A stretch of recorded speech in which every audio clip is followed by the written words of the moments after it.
Fala, guerreiro! Professor Bruno Carvalho, o seu professor de Física das carreiras militares, e eu tô aqui mais uma vez para te ajudar a realizar o teu grande sonho aí de ser um oficial do Exército Brasileiro. É isso mesmo. Hoje vamos resolver aqui a prova da SPSEC 2020. Cara, essa prova veio pegada, viu? Então, se você comparar com os anos anteriores, 2018, 2019, a prova de 2020, eles realmente aí deram uma dificuldade em algumas questões. Obviamente, como sempre, temos ali aquelas questões triviais, né? Aquelas questões que são bem simples, que você não pode perder tempo com elas, tá? Mas tem que economizar para algumas questões aí mais trabalhosas que podem aparecer. Show de bola? Simbora? Primeira questão da prova, então. Se liga aí. Um lápis está posicionado perpendicularmente ao eixo principal e a 30 centímetros de distância do centro óptico de uma lente esférica delgada, cuja distância focal é de menos 20 centímetros. Então esse cara, o elaborador foi muito gente boa, porque o cara colocou até o sinal aqui da distância focal, ó. Olha só que maravilha. Quando ele coloca o sinal da distância focal, aí já ganhou a questão, né? Porque ele acabou de entregar para você de bandeja que trata-se de uma lente divergente. Então, ó, o que acontece? Atribuiu o sinal negativo, lente divergente. Aliás, uma coisa curiosa, se você tem miopia, você usa lente divergente para corrigir, né? A sua metropia aí, obviamente, se a distância focal é negativa, a vergência da lente também é negativa. Então, quando você vai ao oftalmologista que aparece lá, por exemplo, o olho direito do cara tem uma medida esférica de menos 4 graus, ou menos 4 dioptria, e o olho esquerdo menos 2,75. Olha só, isso aqui são indicativos de que você tem miopia, porque a lente que é utilizada para corrigir miopia é a lente divergente. Tranquilo? Então veja bem, ele já entregou aí que a lente ela é divergente. E aí o que é que ele quer saber? Ó, a imagem do lápis é... Pô, cara, essa questão você não vai perder tempo fazendo cálculo. Por quê? Lente convergente, beleza, ela pode formar imagem real ou virtual, né? Ou nem formar imagem. Vai depender da posição que o objeto está em relação à lente. Vai depender se ele está antes do ângulo principal, em cima do ângulo principal, sobre o foco. Vai depender disso, tá? Porém, a lente divergente, não importa onde o objeto esteja, ela sempre vai formar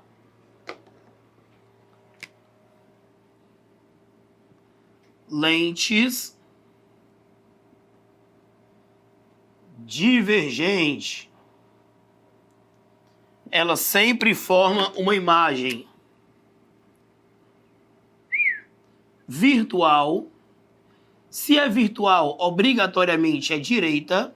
Não existe virtual invertida, assim como não existe real e direita, né? Se a imagem é real, obrigatoriamente é invertida. Virtual, direita e menor.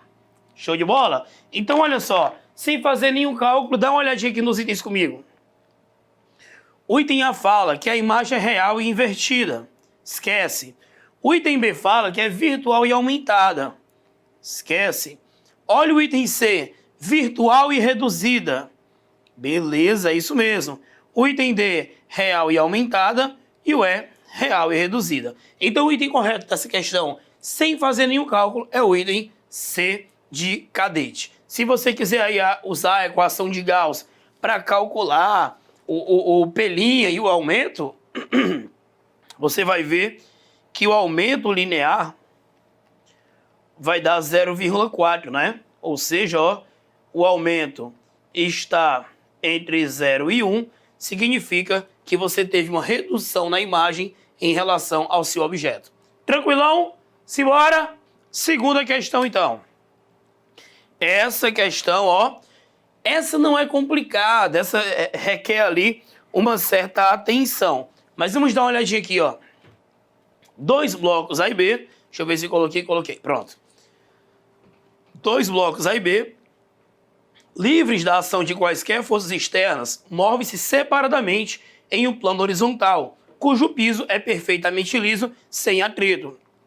Graças a Deus, né? Quando não tem atrito, tudo é maravilhoso. O bloco A tem massa de 1 kg. Tá ali ele. E move-se com velocidade de 1 metro por segundo. O bloco no sentido indicado do desenho. Daqui a pouco a gente vai para lá para dar uma analisada, tá? O bloco B tem massa de 1 kg também, só que ele move-se com velocidade de 2 metros por segundo, fazendo um ângulo de 60 graus com o eixo Y, no sentido indicado no desenho.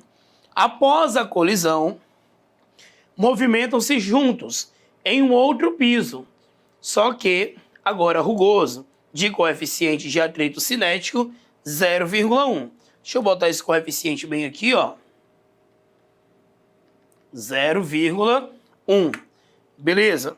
Conforme mostra o desenho depois da colisão. O conjunto dos blocos A e B, agora unidos, percorreu uma distância até parar. Ele quer saber a distância, né? Gravidade vai ser 10. Então vamos dar uma olhada aqui, ó. Questãozinha bem interessante. Primeira coisa, esquece as colisões, esquece as direções, faz só o seguinte.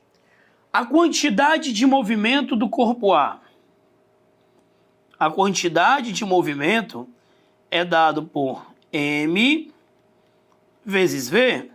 Então, o corpo A tinha uma quantidade de movimento inicial de M, que é 1,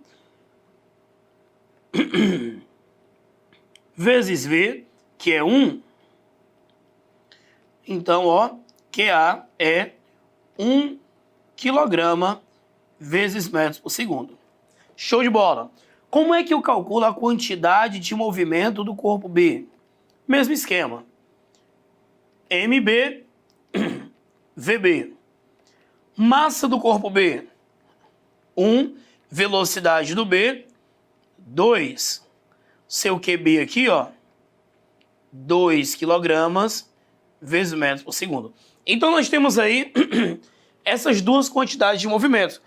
Bruno, como é que eu calculo a quantidade de movimento antes, né? Porque assim, ó, esse negócio da colisão, nós fazemos a conservação da quantidade de movimento.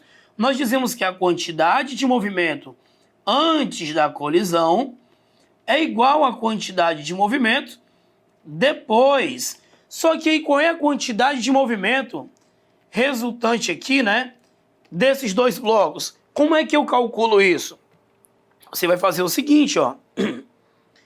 A resultante aqui, basta você fazer aquela lei, né, que parece dos cossenos, para você calcular esse vetor resultante. Então fica assim, ó.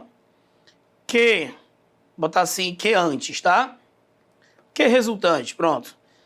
QR ao quadrado é igual a QA ao quadrado mais QB ao quadrado mais 2 vezes QA vezes QB vezes o cosseno, qual é o ângulo, hein? 60 graus. Isso tudo para você calcular a quantidade de movimento resultante antes da colisão, beleza? QR ao quadrado vai ser corpo A, quanto é o QA? 1. E o QB? 2. Mais 2 vezes 1 vezes 2, cosseno de 60 é 1 meio. Olha que maravilha, segura aí, ó. Sequência de toma, toma, tá? QR ao quadrado vai ser igual a 1 mais 4 mais 2. Se aqui está ao quadrado, passa a raiz quadrada. Raiz de 7. Beleza? Essa é a quantidade de movimento. Bruno, estou quase entendendo, ó. Tranquilo, saquei que vai ser isso aqui. Raiz de 7 kg vezes metro por segundo. Depois da colisão, vamos lá. Depois da colisão, quantidade de movimento antes é quem? Raiz de 7. E a quantidade de movimento depois, Bruno, vai ser o quê? Bem, depois, como eles estão indo juntos, eu vou ter, ó, MA mais MB, como se fosse apenas um corpo, né? Vezes V. Raiz de 7 vai ser igual MA mais MB, vai dar 2 vezes V. Logo, a velocidade após a colisão é raiz de 7 sobre 2 metros por segundo. Vamos guardar aqui, ó, essa informação. Lembrando, o que é que a questão pede? A questão pede a distância percorrida até ele parar. Depois da colisão, né, os móveis não ficam acelerando, eles vão para uma superfície rugosa. Dá uma olhada aqui no tio Bruno, ó. Eles vão colidir, bateu. Quando eles batem, eles saem deslizando, né? Arrastando ali numa superfície rugosa, que tem um coeficiente de atrito cinético, beleza? E aí, como é rugosa, ela vai desacelerando o sistema até ele parar. Então, pela segunda lei de Newton, nós temos o seguinte: força resultante é igual a massa vezes a aceleração. Só que a única força que está atuando após a colisão é a força de atrito. E essa força de atrito é dada por μ vezes a normal. Beleza? Entendi, Bruno. Tranquilão. E aí, como é que vai ficar? Vai ficar o seguinte, ó. Como o sistema é horizontal, a normal a gente calcula do mesmo jeito que calcula o módulo do peso. M vezes G. Aqui fica M, aqui fica A. Olha que maravilha, ó. Toma, toma, tira o M. Beleza? Logo, a minha aceleração vai ser 0,1, que é o μ, vezes 10, que vai ser 1 metro por segundo quadrado. E aí, até ele parar, agora basta fazer a equação de Torricelli, né? V ao quadrado é igual a V0 ao quadrado, 2 vezes A, delta S. Se ele vai parar, a tua velocidade final é 0. E a inicial, vocês lembram? Raiz de 7 sobre 2, só que é ao quadrado. Mais 2 vezes 1 vezes delta S. Opa, Bruno, tá desacelerando, ó. Menos 1, tá? Então vai vir para cá 2 delta S, vem positivo. Raiz de 7 ao quadrado é 7. 4 ao quadrado, 2 ao quadrado é 4. Esse 2 passa dividindo. Delta S é 7 sobre 8. Delta S é 0,875 metros. Item correto. D de dia. Questãozinha interessante, né? Então veja bem, não é uma questão extremamente difícil, mas é uma questão que tem alguns passos aí a serem dados para você conseguir chegar ao resultado. Tranquilão? Próxima questão, questão 3. Essa é moleza, olha só. Se um corpo descreve um movimento circular uniforme, então, características do MCU. Vem aqui para o quadro.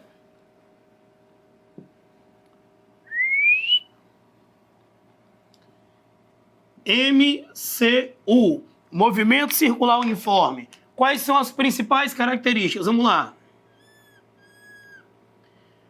Módulo da velocidade constante. Bruno, a velocidade não é constante, não? Não. Sabe por quê? Se você tem uma velocidade V aqui, por mais que ela tenha o mesmo valor dessa daqui, e tenha o mesmo valor dessa daqui, elas não são iguais, beleza? Elas não são iguais porque a direção e o sentido são diferentes. Então, essas velocidades aqui, ó, não são iguais. Mas o módulo, né, serão iguais.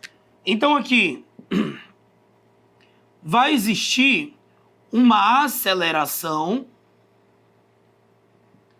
centrípeta, que é responsável por mudar a direção do vetor velocidade, vai existir, consequentemente, uma força centrípeta. E a aceleração tangencial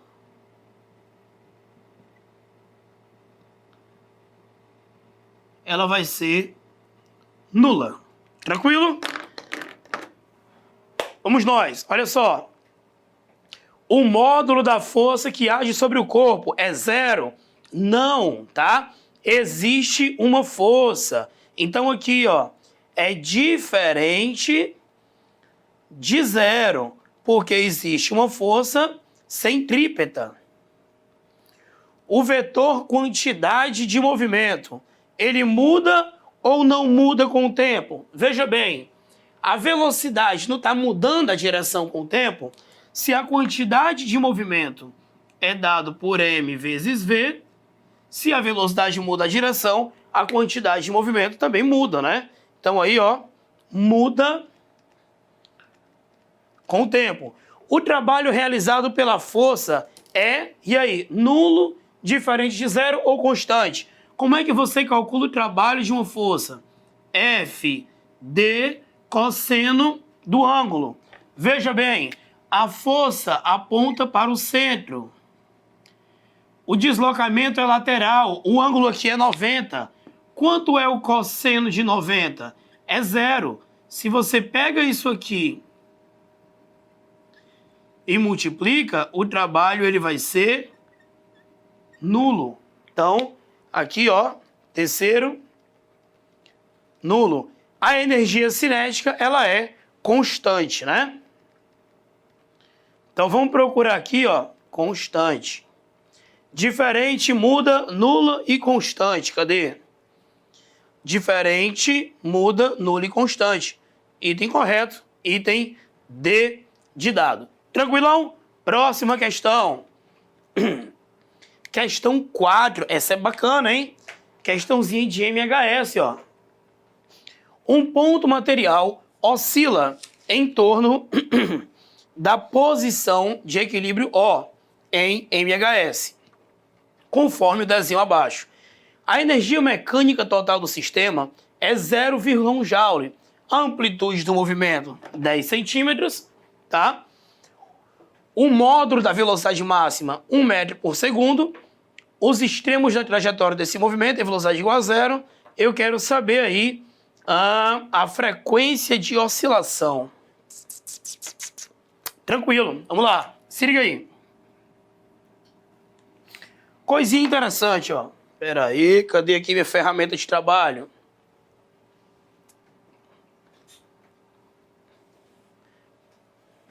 Show de bola, tá aqui. Como é que o negócio vai sair reto se é a minha ferramenta aqui? Então, o MHS, ele não é só um movimento oscilatório, como ele é um movimento periódico, né? Então, tem movimentos periódicos que não são oscilatórios. Então, o que é o movimento periódico? É aquele movimento que vai realizar ali sempre no mesmo intervalo de tempo. Quando é que ele é oscilatório? Quando ele faz um movimento periódico indo e voltando sobre a mesma trajetória, como o pêndulo. O pêndulo é periódico, ó. Ele vai e volta sobre a mesma trajetória. Aí o que que acontece? Eu tenho aqui um bloco com uma mola, comprimi, tá? Bem aqui é o ponto em que ele não estaria comprimido, aqui A, aqui menos A.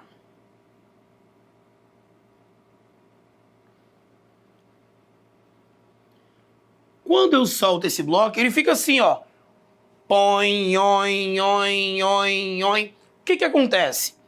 Daqui, desse ponto até aqui, a velocidade vem aumentando. Ele vai transformando a energia potencial elástica em energia cinética. Isso até aqui. Daqui para cá, a mola começa a esticar e ele vai parando. Então, a energia cinética que ele tinha vai se transformando em energia potencial elástica. Se ele para nos extremos, velocidade nula, energia cinética nula, nesse ponto aqui, ele só tem o quê? Energia potencial. No caso, nos extremos dele, a energia mecânica é igual à energia potencial. A questão fala que a energia mecânica é 0,1 joule. E a energia potencial é dada por K x2 sobre 2. Mas, Bruno, peraí. Deixa eu ver aqui uma coisa. Bem aqui, a deformação dele é exatamente a amplitude, que é os 10 centímetros que a questão fala. 0,1 metros, né? Então, essa expressão vai ficar assim, ó.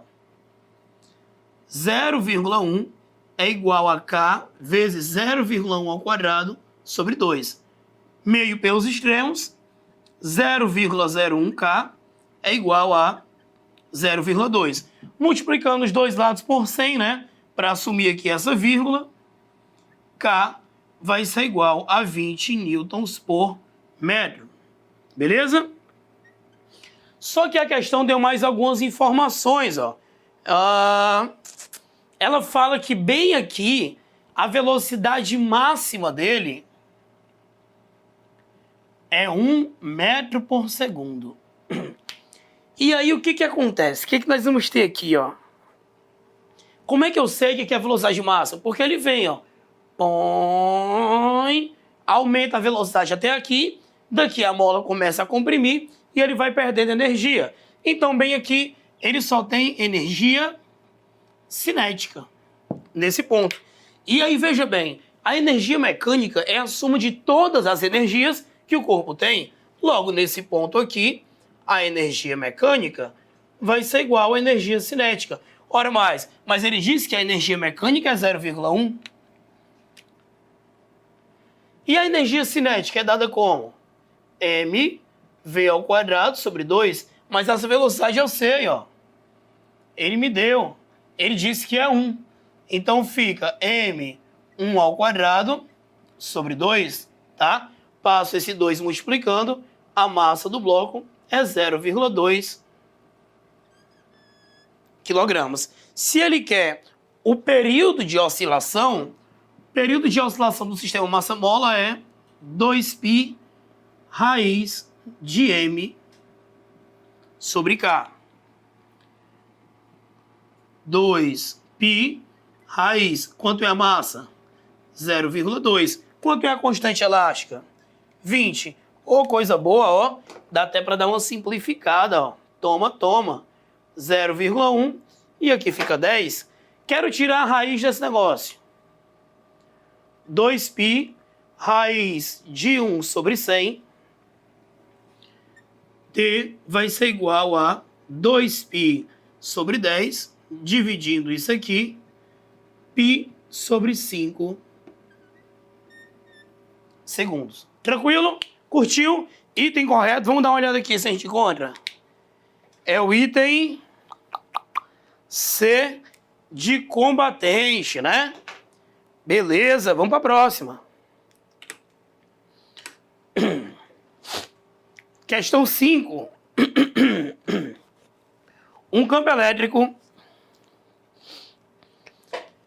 é gerado por uma partícula. Deixa eu ver se eu deixei um espacinho aqui para ela. Deixei. Por uma partícula de carga pontiforme 5 vezes 10 a menos 6 no vácuo.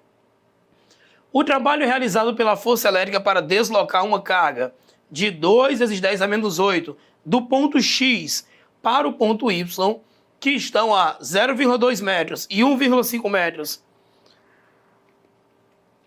da carga que, respectivamente, conforme o desenho abaixo, é... Aí ele te dá essa constante. O que acontece? Essa carga Qzão, ela vai gerar um campo elétrico aqui e vai gerar um potencial elétrico no ponto X. Ela vai gerar um campo elétrico aqui e vai gerar um potencial elétrico no Y. E o trabalho da força elétrica, ele é dado assim, ó. Q vezes U. E esse U, ele é exatamente a diferença de potencial, que no caso aqui vai ser Vx menos Vy. E Bruno, como é que eu calculo esses potenciais elétricos? O potencial elétrico é dado por Kq sobre D. Beleza? Então vamos jogar aqui para outra página, né? Então lá vai. Trabalho Q vezes Vx menos Vy. O que mais que nós temos? Potencial elétrico. Kq sobre D. Então lá vai, ó. Opa. Voltei aqui, passei... Pronto, tá aqui. Esse Q é a carga de teste, a carga que vai ser deslocada, né? Vamos procurar aqui quanto vale. A carga de teste, ó, é 2 vezes 10 a menos 8. 2 vezes 10 a menos 8 vezes... Vou abrir aqui um parênteses maior. Como é que eu calculo o Vx? K vezes... Vamos botar aqui o valor de K. 9 vezes 10 a nona. Estou calculando o potencial X, tá? Vezes... Quem é o Q, hein? O Q é 5 vezes 10 a menos 6. É a carga que vai gerar aquele potencial. Se eu estou calculando o potencial X, eu tenho que pegar a distância dx, que é 0,2. Menos, agora vamos calcular o potencial y, ó. Mesmo esquema, Kq sobre D, só que agora eu vou pegar os valores para y. A constante não muda, a carga que gera o campo elétrico também não muda, e essa distância aqui é 1,5, né? Para facilitar a nossa vida, eu vou botar isso aqui em notação, ó. 2 vezes 10 a menos 1. Se você cortar esse 2 aqui com esse aqui, pode se preparar, porque tem um lugar reservado no inferno para você. Não faça isso. Então aqui vai ficar o seguinte. 2 vezes 10 a menos 8. Vamos mexer só dentro. 9 vezes 5. 45. Vou dar um pulo do gato aqui, ó. 45 dividido por 2. 22,5. Agora vamos para as potências de 10. 10 a 9 vezes 10 a menos 6. 10 a 3. 10 a 3 dividido por 10 a menos 1. 10 elevado a 4. Porque fica 3 menos 1. 3 mais 1, 4. Vamos para cá. 9 vezes 5, 45. Dividido por 1,5, 30. Aqui, ó, 10 elevado a 3. Obviamente, você não pode subtrair, porque os expoentes aí dos 10, né, não são iguais, mas você pode fazer o seguinte. Vamos lá. 22,5 vezes 4, 10 elevado a 4. Eu volto a vírgula uma casa para cá. 3 aumenta aqui 1. Beleza? Trabalho vai ser 2 vezes 10 a menos 8. Aqui vai dar 19,5 vezes 10 elevado a 4. E agora ficou moleza, né? 2 vezes 19,5, 39, vezes 10 elevado a menos 4. Ou, botar em notação fica mais bonito, 3,9 vezes 10 a menos 3 joules. Item correto aí da questão, ó. Item E. Beleza? De Exército Brasileiro. Vamos embora. Próxima questão, questãozinha legal também, teórica, tá? Vamos fazer aqui o seguinte. Ela diz assim, ó. Considere uma máquina térmica que opera em um ciclo termodinâmico, que realiza o trabalho, né? A máquina recebe 400 joules de uma fonte quente, então é o teu Q1. É o que ela recebe. Cuja temperatura é 400 Kelvin e rejeita 200 joules para uma fonte fria que se encontra a 200 Kelvin. Então o trabalho, a energia que é rejeitada, que é jogado fora, que não vira trabalho é 200 joules. Significa, então, que o trabalho aqui, ó, é a diferença, né? 400 menos 200, 200 joules. Beleza?